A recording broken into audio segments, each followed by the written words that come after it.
Hi అండి. నేను మీ Anu. Welcome to my channel. అందరికీ సంక్రాంతి శుభాకాంక్షలు. సంక్రాంతి వస్తుంది అని అంటే మనకు అరిసెలే కదా గుర్తొస్తాయి.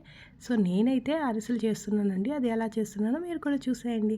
ముందుగా అయితే కేజీ బియ్యానికి నేను పావు కేజీ బెల్లాన్ని అయితే తీసుకున్నాను. బియ్యం అయితే నానబెట్టుకొని 12 అవర్స్ తర్వాత నెక్స్ట్ డే అది తీసుకెళ్ళి మిల్లుకి ఆడించుకొని నీట్‌గా జల్లించుకొని పక్కన పెట్టుకున్నా. తర్వాత బెల్లాన్ని అయితే కొద్దిగా వాటర్ వేసుకొని పాకం పట్టుకున్నాను.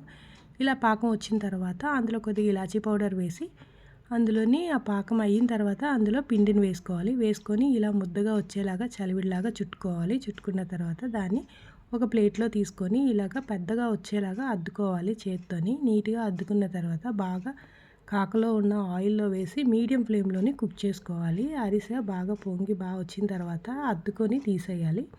తీసి తింటే మంచి టేస్ట్ ఉండిందండి. మీరెప్పుడైనా ట్రై చేశారా? ట్రై చేయకపోతే ఒక్కసారి ఇలా ట్రై చేయండి. మీకు కూడా నచ్చుతుంది. నచ్చితే subscribe. Thank you for watching.